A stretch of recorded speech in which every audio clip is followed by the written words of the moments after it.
Range जो है वो काफ़ी बड़ी होती है, एटॉमिक स्केल से वेरी लार्ज तक तो जो इफेक्टिव रहती हैं। ठीक।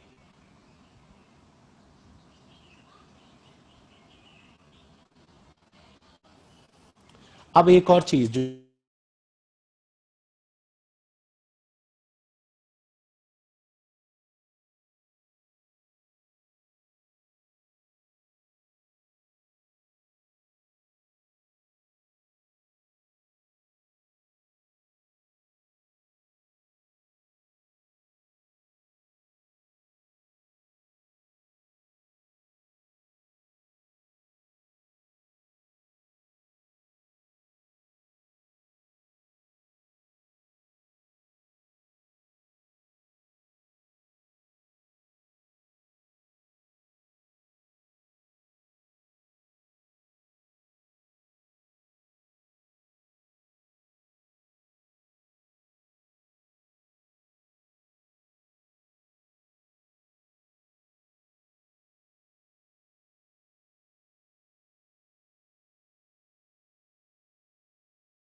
शायद सर फिर गए।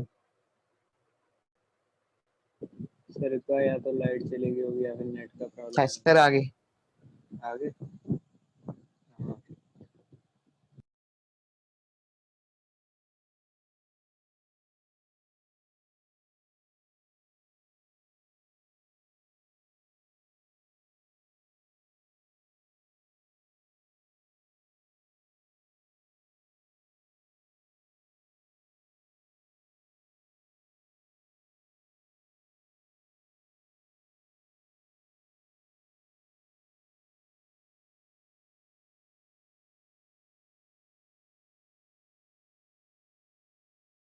हेलो। हाँ जी सर। सर आ गए आप वापस। हाँ, वो लीव हो गई थी मीटिंग।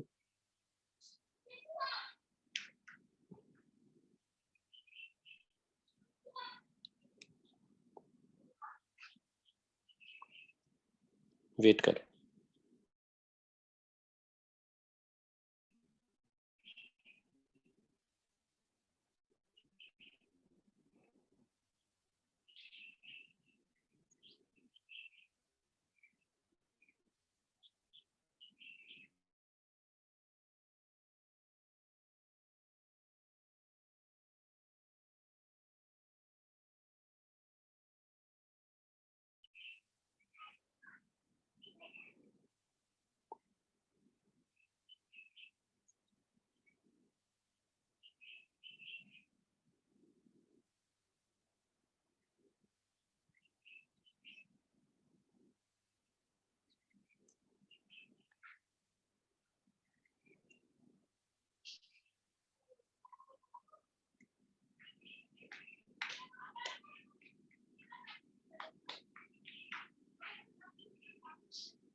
आई थिंक मेरा नेट काफी स्लो हो गया इस टाइम पे।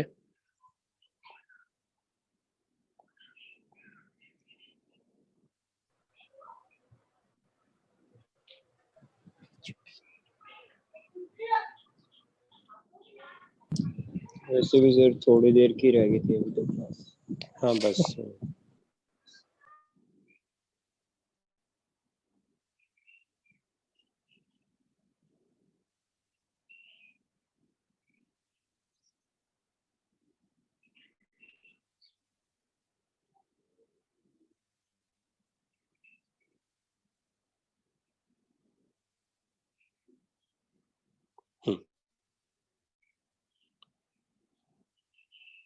तो मैं बात कर रहा था types of charge distribution.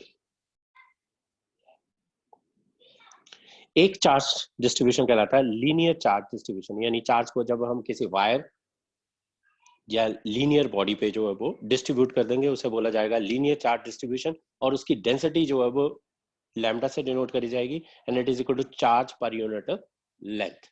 So linear charge density denoted by lambda, इसके यूनिट हो जाएंगे कूलम मीटर।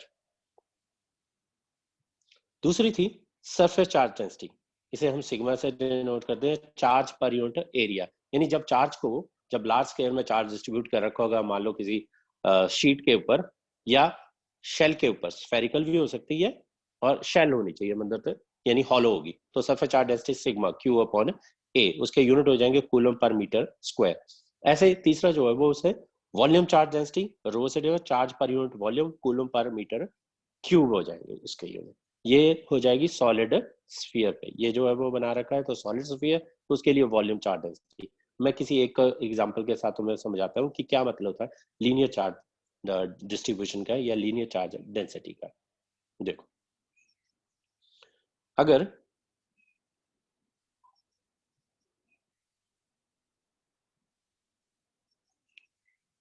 सपोज ये हमारे पास एक लीनियर चार्ज डिस्ट्रीब्यूशन है जिसपे जो है वो ये जो वो पॉजिटिव पॉजिटिव चार्ज जो वो दे रखा है,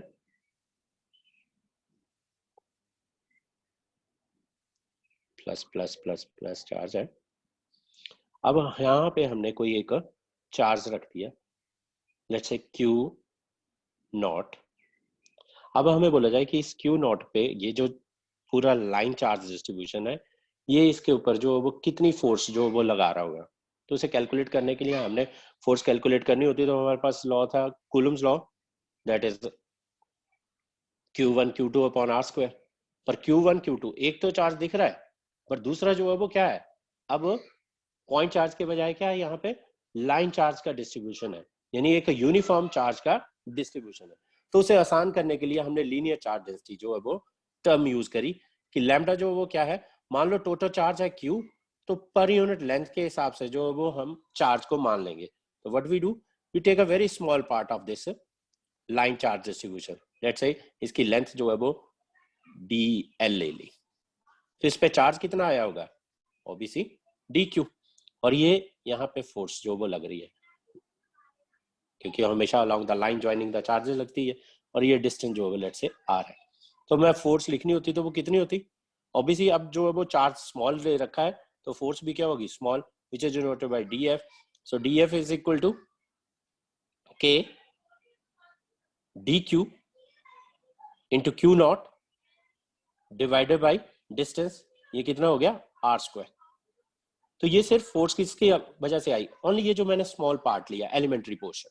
अब टोटल निकालने के लिए जो हमने पढ़ा हुआ है कैसे निकालते हैं टोटल, उसे हम इंटीग्रेट कर देंगे df। तो df जब इंटीग्रेट करेंगे तो dq की वैल्यू जो टोटल कितनी आएगी q, बट q को कैसे लिख सकते थे हम, q को रिप्लेस कर देंगे लैम्डा, मतलब अगर मैं dq लिख रहा हूं तो मैं लिखूंगा लैम्डा इंटू dl, और dq जब टोटल होगा तो लैम्डा इंटू dl, तो इसको लिख सकते थे integral k lambda into dl into Q naught divided by r का स्क्वायर, और इसे जो है वो हम फिर इंटीग्रेट कर देंगे from this end to this end, तो हमारे पास नेट फोर्स जो वो कैलकुलेट हो जाएगी। तो force between the two point charges निकालने के लिए जो है वो फार्मूला है, अगर चार्ज जो है वो लार्ज स्केल पे डिस्ट्रीब्यूट कर रखा होगा, मतलब एक शीट के ऊपर होता, तो शीट के ऊपर जो है वो यहाँ लैम्डा की जगह जो है वो क्या आ जाता, लैम्डा की जगह जो है वो हमारे पास सिग्मा आ जाता, और डीएल की जगह जो है वो डीएस या डीए एरिया आ जाता। ऐसे अगर वॉल्यूम होता तो उसके लिए जो वो रो रिप्लेस कर देते, और वहां पे डीए की जगह जो वो डीवी आ जाता। सो ये चार्ज डिस्ट्रीब्यूशन के लिए जो वो यूज कर रहे थे। अब देखो एक क्वेश्चन लिखो ये,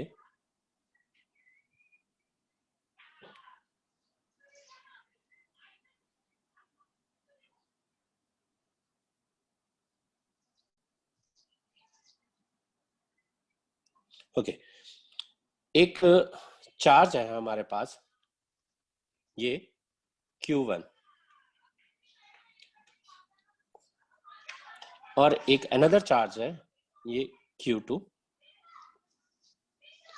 हमें क्या रखा है कि ये जो वो दोनों चार्जेस जो वो क्या कर रहे हैं, पॉजिटिव चार्ज जो वो कैरी कर रहे हैं, और हमें ये Q1 और Q2 को, अगर सपोज इस Q1 को एयर में सस्पेंड करके रखना है, तो Q1 का कुछ ना कुछ जो वो वेट होगा ना अपना mg, कैसे एक्ट कर रहा होगा, always downward towards the earth.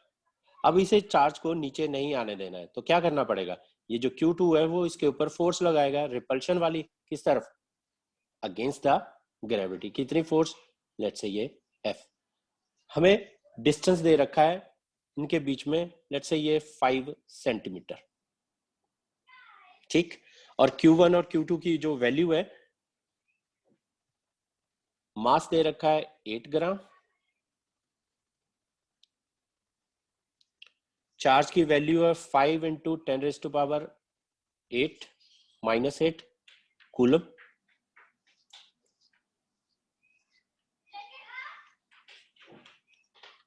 हमें फाइंड आउट करना है कि इस Q2 की वैल्यू जो वो क्या हो, सो दैट ये Q1 चार्ज जो है वो सस्पेंड रह सके एयर में।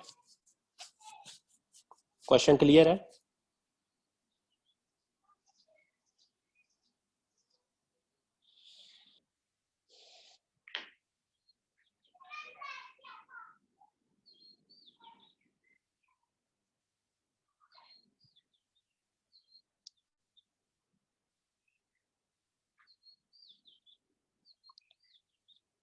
Clear question?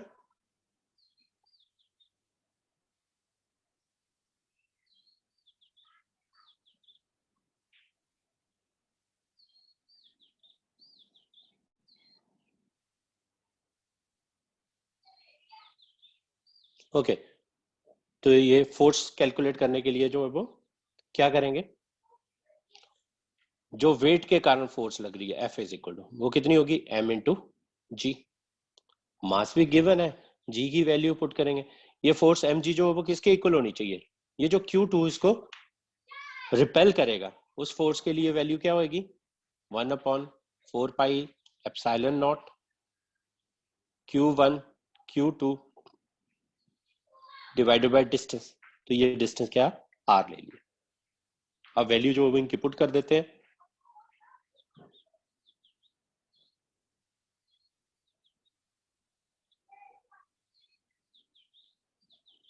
नेक्स्ट इधर कर रहा हूं, mg की वैल्यू यहां से फार्मूला देखो, Q2 के लिए क्या फार्मूला बन गया, Q2 is equal to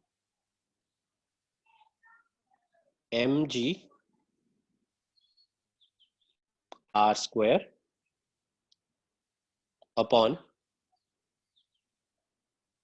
Q1, और जो 4 पाई एप्सिलॉन नॉट है वो ऊपर चला जाएगा, इनटू 4 पाई एप्सिलॉन नॉट।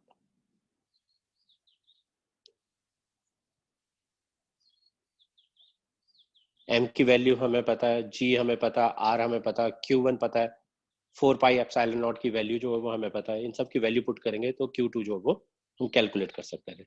और Q2 की वैल्यू ये तो पहले से जैसे तुम्हें बता रही है कि अगर नेचर पूछा जाता है कि Q2 का नेचर क्या होना चाहिए, पॉजिटिव होना चाहिए या नेगेटिव होना चाहिए, तो क्वाइट ऑब्वियस सी बात है कि अगर इस Q1 चार्ज को अगर एयर में सस्पेंड करके रखना है तो हर हाल में Q2 को फोर्स जो वो ऊपर की तरफ लगानी पड़ेगी अगेंस्ट इट्स वेट या ग्रेविटी के अगेंस्ट, और इसलिए जो इसका नेचर जो है वो क्या होना चाहिए, पॉजिटिव होना चाहिए, तभी रिपल्शन जो है वो पॉसिबल थी। सो क्लियर है क्वेश्चन? ऐसे एक और देखो कि एक पार्टिकल है जिसका मास m है और चार्ज -q है, is moving around a charge +q2 along a circular path. मतलब मान लो ये मैंने जो है वो +q2 चार्ज रखा है और इसके अराउंड जो है वो -q1 चार्ज जो है वो इसके अराउंड जो है वो रोटेट कर रहा है। अब क्वेश्चन ये है, हमें इस Q1 का टाइम पीरियड बताना कि टाइम पीरियड जो है वो क्या होगा, फाइंड द टाइम पीरियड।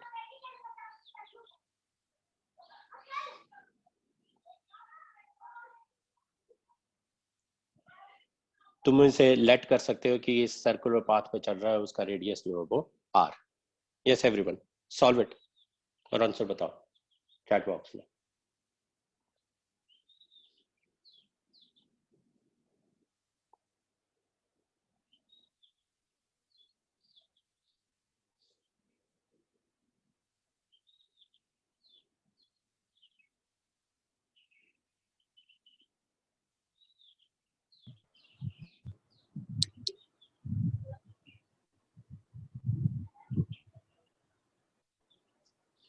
करो, सॉल्व करो।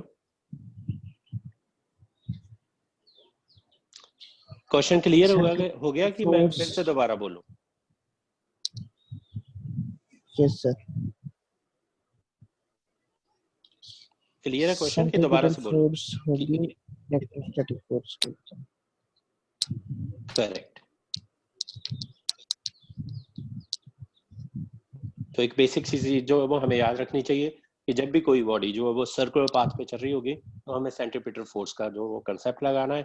और साथ में दो चार्जेस हैं, तो अभी सीखा हमने कि जब भी दो चार्जेस होंगे वो इंटरेक्ट करेंगे, इंटरेक्ट मींस वो एक दूसरे के ऊपर फोर्स लगाएंगे, और वो फोर्स जो है वो इलेक्ट्रोस्टैटिक फोर्स ऑफ अभी फिलहाल अट्रैक्शन की होगी और सेंट्रीपिटल फोर्स उसको जो बैलेंस कर रही होगी। तो दोनों को जो है वो हम इक्वेट करके, सेंट्रीपिटल फोर्स के लिए जो फार्मूला क्या होता है हमारे पास, F is equal F centripetal force लिख रहा हूँ, FC is equal to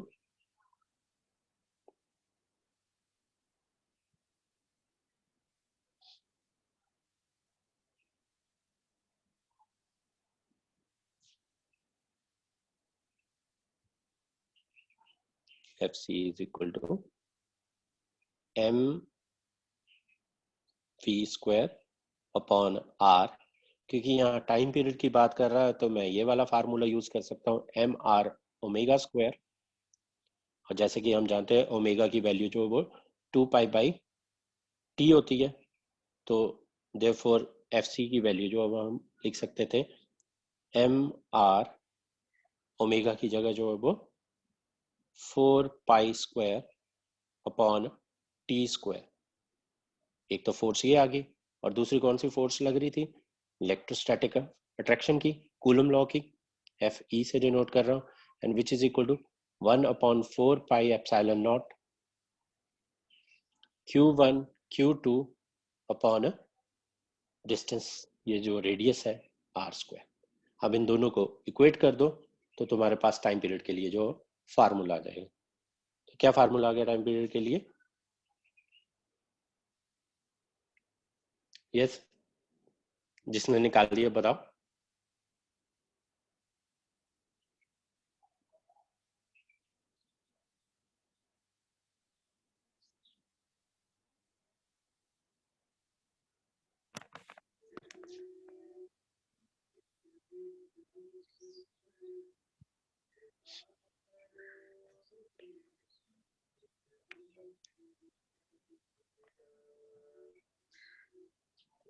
नहीं हुआ solve?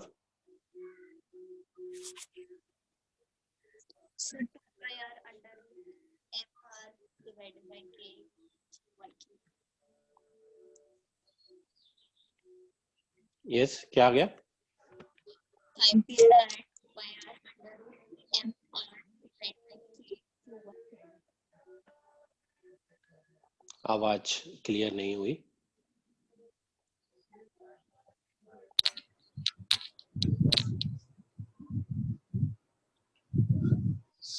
Sir please check, WhatsApp करो सर चेक। व्हाट्सएप में, व्हाट्सएप पे या चैट बॉक्स पे भेजा?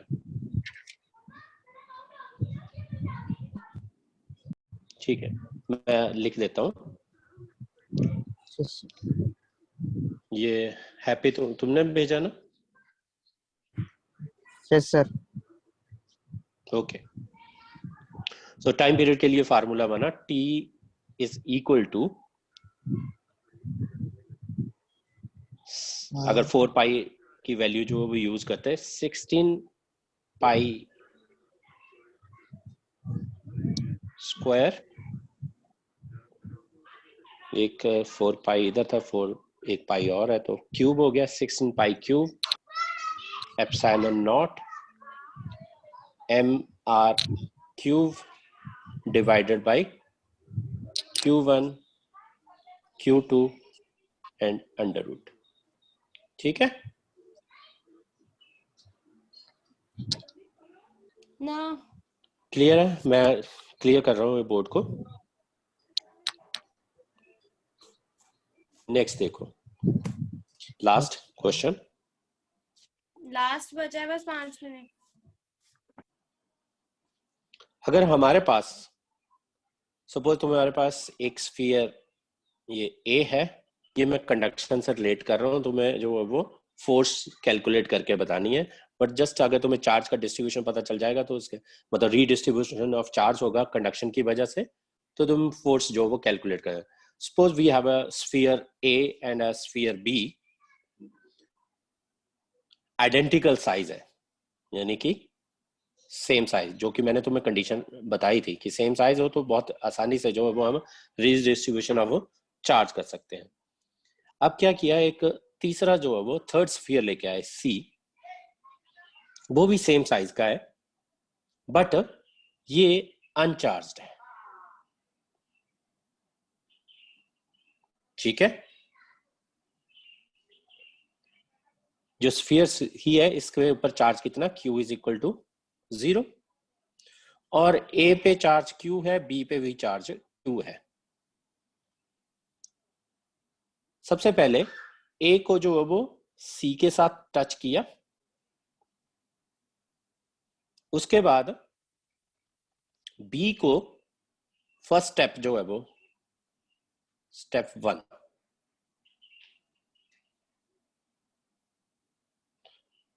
ए को सी के साथ टच किया, फिर बी को जो है वो सी के साथ टच किया, ये स्टेप 2 था। और हमें ए और बी के बीच में फोर्स जो वो कैलकुलेट करनी है, अगर फिर दोबारा से हम सेम डिस्टेंस पे जो वो प्लेस करते हैं। तो क्या फार्मूला बन जाएगा फोर्स के लिए, अगर सिर्फ क्यू की टर्म में जो वो हमने लिखना होता था। फिर से सुनो, we have a two identical sphere of same size, identical है तो A and B having charge Q on each separated by a distance R. First of all A को टच किया सी के साथ, देन बी को touch किया next step में C के साथ। अब फिर से ए और बी को जो है वो सेम डिस्टेंस पे प्लेस कर दिया, डिस्टेंस आर पे। अब फोर्स का कंपैरिजन लिखना था कि फोर्स जो वो क्या होगी। तो सबसे पहले देखो, पहले ए और बी जब थे तो इनके बीच में फोर्स कितनी लग रही थी, एफ की value, F is equal to के,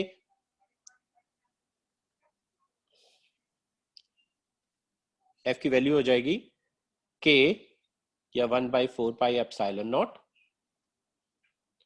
क्यू इंटू क्यू, तो that is Q square upon R का स्क्वायर। ये फोर्स जो है वो पहले आ गई। अब नई सिचुएशन वाली फोर्स, लेट्स से उसको एफ डैश कह दे, वो ढूंढनी है। तो सर उसके लिए जो है वो जरूरी क्या था कि ए पे जो है वो नया चार्ज क्या है और बी पे नया चार्ज क्या है, उसके हिसाब से जो है हम फोर्स को कैलकुलेट कर सकते थे। यस, कर रहे हो? करो जरा अपने अपने इस पे कैलकुलेट। सर 3/8 पुराने चार्ज की 3/8 कितनी होगी? 3/8 new force is 3/8 of previous force. 3/8। Okay, let me check. पहले तो सबसे पहले जो new distribution of charge A पे जो है वो क्या आया, जब हमने ए और सी को टच किया तो ए और सी को टच करने पे ए पे चार्ज क्यू था, सी पे चार्ज 0 था, तो क्यू प्लस 0 तो कितना हो गया, Q/2। तो ए पे चार्ज हो गया Q/2। जब हमने बी और सी को टच किया तो बी पे चार्ज था Q/2, क्योंकि ए और बी को जब हम टच कर चुके हैं तो इनके बीच में कंडक्शन हुई है, रीडिस्ट्रीब्यूशन ऑफ चार्ज हुआ है, और after the redistribution of charge दोनों पे चार्ज जो सेम आ गया Q/2।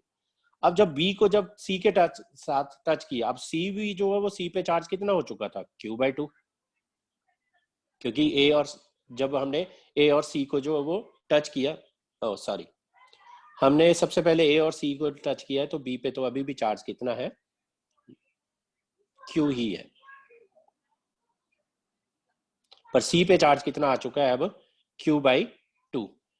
अब जब बी और सी को टच करेंगे तो हमारे पास नया डिस्ट्रीब्यूशन ऑफ चार्ज क्या बन जाएगा, Q/2 प्लस Q, तो विच is equal to 3Q/2।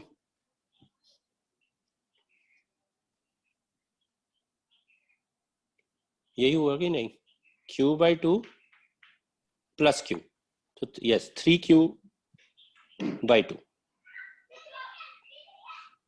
Sir, 3 ए पे charge Q, 3Q/, yes, 4 it should be 4. oh, right, it should be 4,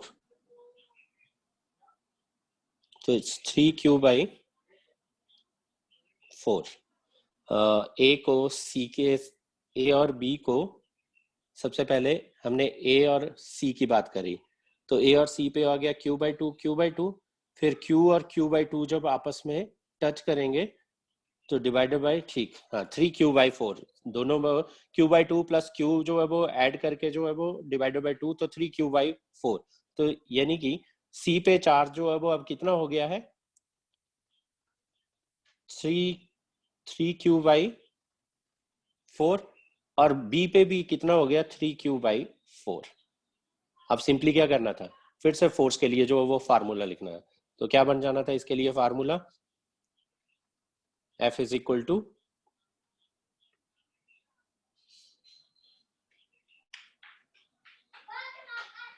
k तो एज इट इज ही रहना था, q/2 into 3q/4 divided by distance, फिर वही रखा हमने r², तो ये हमारे पास आ गया k,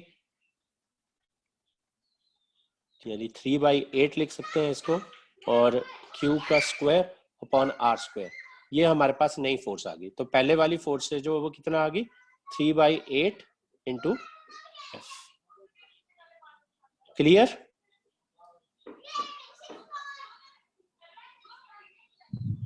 नेक्स्ट जो है वो और भी इससे रिलेटेड जो वो क्वेश्चन होंगे, जिनमें जो है वो हम इक्विलिब्रियम की बात करेंगे। +1 का टॉपिक है इक्विलिब्रियम। कितनी तरह का इक्विलिब्रियम होते हैं? 3 तरह के। एक को बोला जाता है स्टेबल इक्विलिब्रियम, Static. एक को बोला जाता है अनस्टेबल इक्विलिब्रियम, एक को बोला जाता है न्यूट्रल। तो उसी इक्विलिब्रियम से रिलेटेड कि अगर तुम्हें सपोज 2 चार्जेस दे रखे हैं और तुम्हें जो वो इक्विलिब्रियम में जो वो तीसरे चार्ज को प्लेस करना है, तो उस थर्ड चार्ज का नेचर क्या होगा, पॉजिटिव या नेगेटिव, डिपेंडिंग अपॉन द जो वो फर्स्ट 2 चार्जेस जो है वो पॉजिटिव हैं या नेगेटिव। ये सब जो है वो हम नेक्स्ट लेक्चर में जो डिस्कस करेंगे। ठीक है, ओके।